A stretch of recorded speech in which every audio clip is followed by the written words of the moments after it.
Hello, people of the internet. My name is JD Shadow. Me and a host of other YouTube personalities, some known, some not so much, have been going on and on about this channel awesome drama, the not so awesome document, the CA response, and of course the change the channel hashtag that has been both praised and criticized for a number of reasons, to the point where many have become sick of us discussing it. And you are not to blame for wanting to hear about our topics. I myself have wanted to move on to other topics, such as the Jason Strider situation that he has now found himself in. But what I want to talk about today is what some people who have taken the side of the creators in the NSA document have been exposing about what I see is a much bigger issue that this drama has shown us. It's the inability or the unwillingness to separate what is considered blaming the victim from trying to get to the truth about who covered up a malicious act done by someone who has since deceased, and a willingness to excuse misdeeds or simply deny clear evidence that supports the idea that someone within the document might not be telling the entire truth simply because they are aligned with a political belief that they agree with, even when said political belief is based on misinformation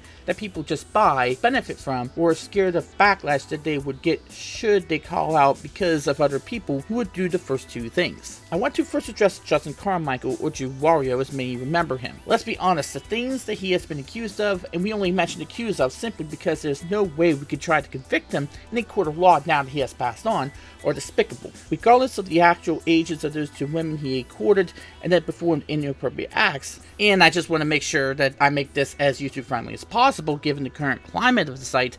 The simple notion that a man that we have all admired and looked up to for positivity and a bright spot in an otherwise bad day is disappointing at best. And I can understand how hard it is for friends of someone who has been rightfully exposed at the Me Too era to just simply cut ties and throw the person under the bus because you have that emotional connection, and to be able to simply shut that off shows how much of a friend you were not. But it still makes us take a step back and reevaluate how we know a person who has committed that act.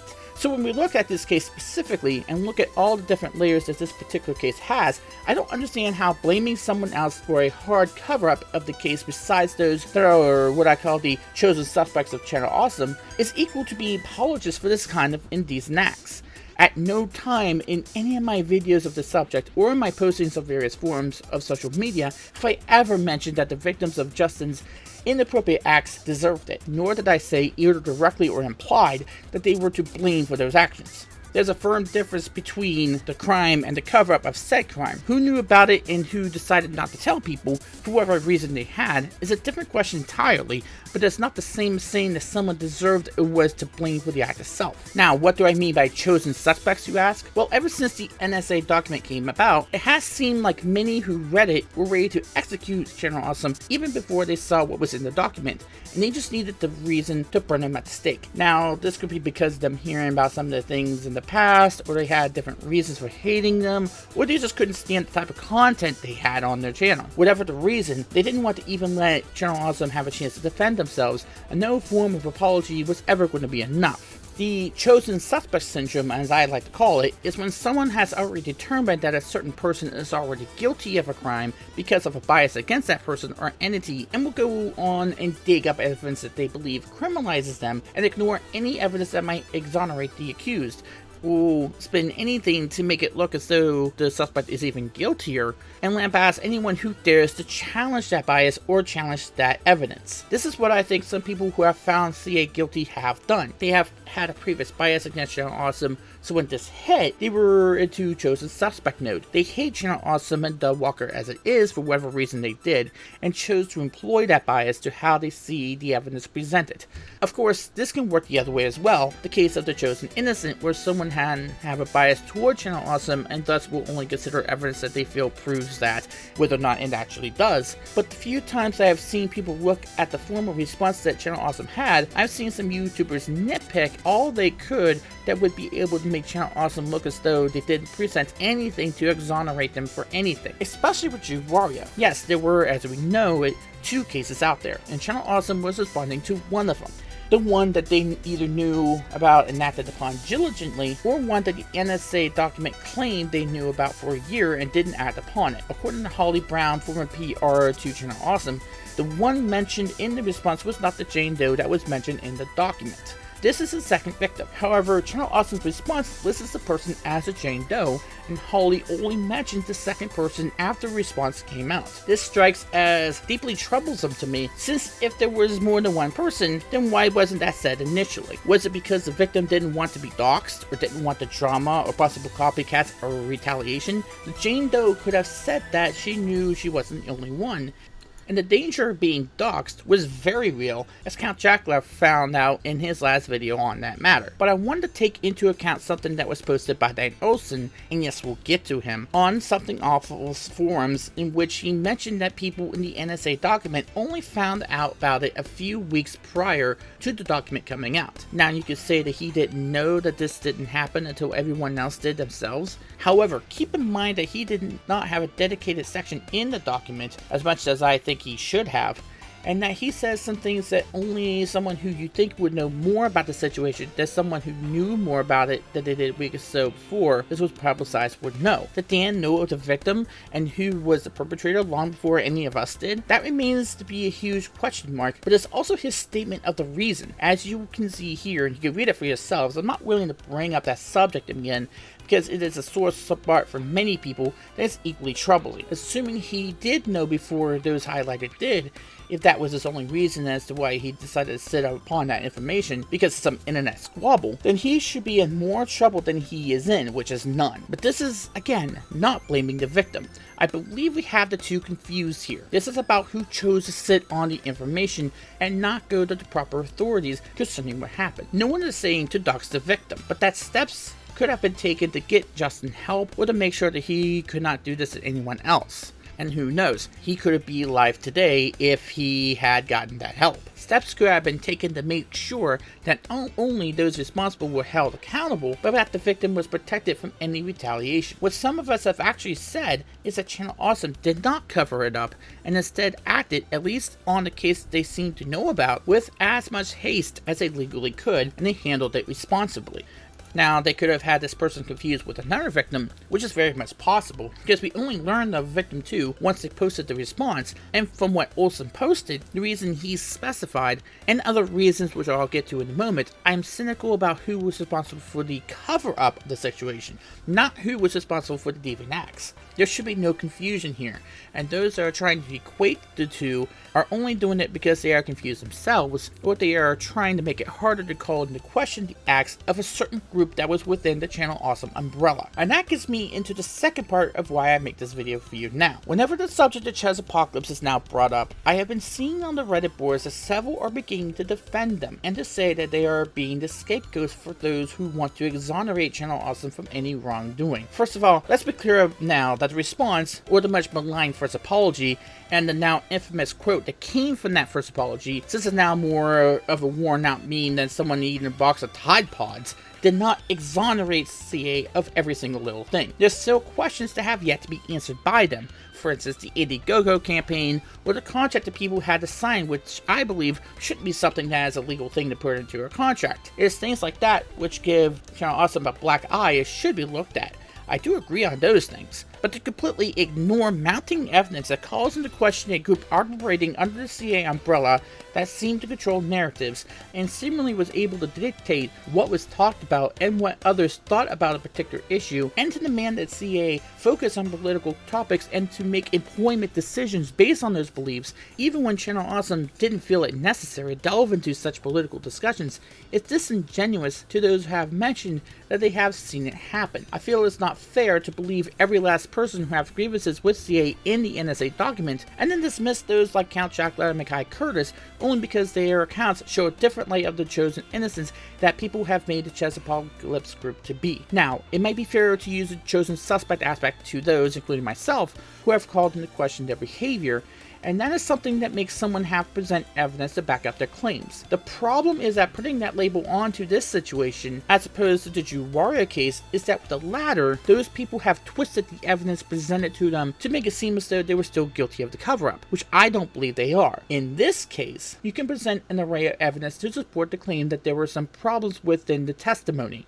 for lack of a better term, of a few of the creators. Yes, some are blaming some of the creators for things that happen, but that is because they truly believe that there are holes in their stories, and the chosen suspect rule should not be in play here, or in any case. We should look at all things objectively, and we should be allowed to ask follow-ups. And if we have a problem with the statements, we should be allowed to ask those questions.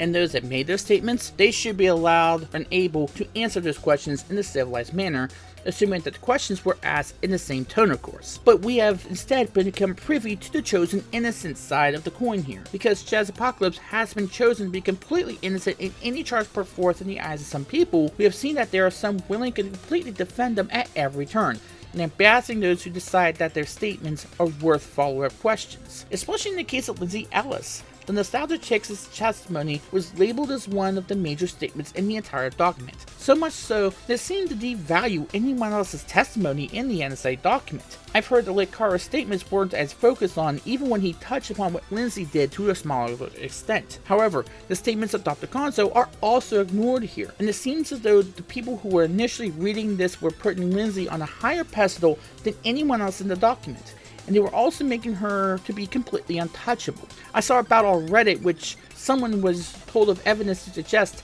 that there were issues with Lindsay's statements, then dismissed them as the conspiracy theories that Lindsay alluded to, never once deciding to tackle any of the actual evidence that they were told to look up. Not to mention the few YouTube streamers that read the entire document in a 7-hour stream, and when they got to Lindsay's part, never even thought to question anything she brought up at all. Dan Olsen's part in their testimony was never once followed up upon either. And now even the term authoritarian is triggering to those willing to ignore or to vilify those who want to ask these questions, even when you can fairly apply that to those who were engaging in the behaviors I highlighted in the accused. Now, the reason why I personally can vouch for the statements that Jackla has made about Chazapocalypse is because while I haven't seen the rest of the behaviors of Chaz firsthand, I definitely have seen Dan Olsen's behavior and the behavior of others who believe the same as he did concerning the events of 2014. Important issues such as the role of females in the video game industry, as well as journalistic integrity, both of which are equally important issues that we should discuss, became center stage as they should be.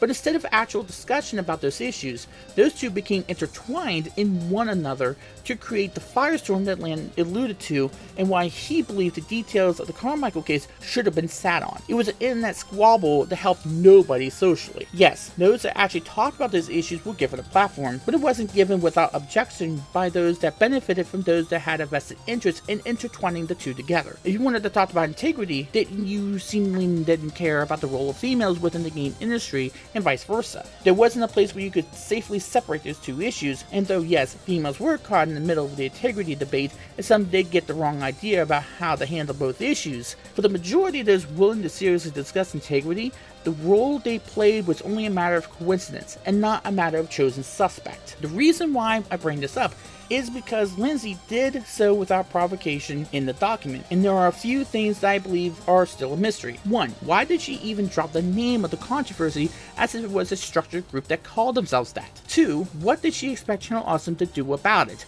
And 3. What does she view as harassment she claimed to have received? We have seen that many times as civil, rational debates about disclosure and transparency of when coverage of a product that a friend of a writer that made the product of the writer, or whatever medium the content creator chooses, was put into the same boat as someone who would call that person a vitriolic name, or say bigoted things to that person, or whatever else. In their mind, there was no difference, and there was an effort to equate the two. I know because I became one of those people caught in the middle of all of it happening. We had to fight long and hard to be taken off of a massive block list on Twitter, not a manual block on Twitter where someone has full knowledge of who and why they were at it, because we didn't necessarily agree with the stance that they had about those issues, and we got lumped into the same boat as those who were tweeting about death threats, calls for someone to be mutilated, or saying extreme racial epithets, and other things that not once exited our fingers or our mouths and made it onto Twitter. This made it extremely difficult and unfair to those that did want to discuss both issues in synchrony with each other in a way that gave both matters serious discussion, and didn't give any room for a consensus to form. This is mainly because of those that would use the matter of lumping any form of criticism as harassment or bigotry or an alt-right argument in order to inhibit the discussion of integrity, because they benefited from not just the lack of discussion about it, but also the acts that eventually led to the necessity for such a debate to form. Now, of course, I belabor this knowing the risk of it even being brought up, However, I do so because I want to show you that I have first-hand experience of what this kind of authoritarianism has led to, and why someone like Jackler can be believed about Chez's apocalypse. Most of what he said Chez acted like falls in line with battles we had to be removed from a block list whose ownership has changed multiple times, to the point where we don't know who actually owns it anymore. And who, by the way, some people have used it and still has us blocked to this day, and has yet to answer our calls to remove us from their own list because of their usage of such lists. And no, I won't get into the dangers of using such lists as your go-to for who you choose to engage with on Twitter, because that's another topic for another video. But when you also look into who both Dan Olson became involved with and who Lindsay had became friends with, two people in the middle of those debates, and two have been known to use the catch-all method to inhibit discussion about transparency, you can see why there are questions that should be asked, and it's perfectly okay to ask them, regardless if someone does or doesn't like you asking them. What Olson did to write his article on Medium about 8chan is a perfectly reasonable and fair question to ask, given the sensitive circumstances of the topic, and what he presumably was his ultimate goal in publishing the article. Also a fair question is who Wesley Lorelei Bailey was, and what her role was in the problem that 8chan had. Her behavior and the accusations against her are also fair, rational questions to ask, and social status does not make you immune to having to answer those questions. Neither is asking to see the chat logs of the Crash Override Network Skype calls. These are the most damning evidence that we have that Dan Olson said things that make Lindsay's statements extremely suspect, as well as him to be a suspect. Who called Mike Picard first? When was he called? What did Dan tell him? What did Dan know? What did Mike know when he called Lindsay? Did Lindsay even get a call at all from him or anybody? These are all questions that should be asked. And if she was put on the stand in a trial against Olson or against herself, any prosecutor of any gender, race, sexual orientation, ethnicity, etc. would ask those very same questions to get to the truth. These are not asked, nor is this focused on because she is a female, nor is it because she is of a certain political leaning. But though gender has nothing to do with it at all, it is a political leaning or a flawed interpretation of what that is that might be a motivation for her not telling us the entire truth about Dan Olson's misdeeds. This is not to say that every authoritarian is going to do the same thing that she did. However, there are bad apples in every single, regardless of what group that is. However, dismissal of any and all claims such as conspiracy theories is vastly prejudicial. It dismisses hard evidence that supports enough of a difference in story that rational questions can be asked, which should be answered. And if there is nothing to hide that would allow us to know the truth, then no one should have any objections in answering the questions, as long as the questions were rational and were relevant to the case at hand. In this situation, the questions are indeed relevant. To me, the word conspiracy theory is just a way to conjure up an excuse to why these questions are not worthy to be answered. But again, because of the chosen suspect innocent syndrome, we have painted one side as a devil and the other side smelling like a rose. There are no innocent sides here, but one is yet to be asked the questions, at least from those that don't automatically dismiss anything and don't go on a downvoted binge on Reddit posts or YouTube videos that don't reinforce the chosen suspect or innocent bias. This, unfortunately, is something that we have become rather used to in our society, and this case isn't exclusive. This is just something else in a long line of times in which we have seen that an accusation is treated as a guilty plea. I have said before, and I will keep saying it, that we must be careful when dealing with these claims. People can take advantage of our sensitivities, even now when we have busted monsters like Harvey Weinstein on the back of our heightened awareness. We need to make sure that it's easy for those monsters to be taken down by making sure that our focuses are not exploited by those that are just seeking revenge for an unrelated issue. Maybe in a separate video I will discuss why I believe that, and because I believe that I should go into detail myself, but what I feel is a problem with how some people have taken modern authoritarianism, I might do that myself as well. However, I hope this video does shed some light into what I feel needed to be cleared up about the arguments that defended Channel Awesome's actions about Justin Carmichael, and why accusations about Lindsay Ellis and Chez's apocalypse, as well as the claimed faults in this drama, should not be blindly dismissed as just conspiracy theories. Thank you, sir, very much for watching. I hope you enjoyed it. If you do like this video, please give me a thumbs up, as well as share it with your friends, and also hit that subscribe button and that bell right next to it for notification when I come out with a new video. I publish new videos whenever I can, so please check back regularly. I hope this cleared some things up, and if it didn't, I am truly sorry. It's the best I can do given the circumstances. My name's JD Shadow, and that just happened.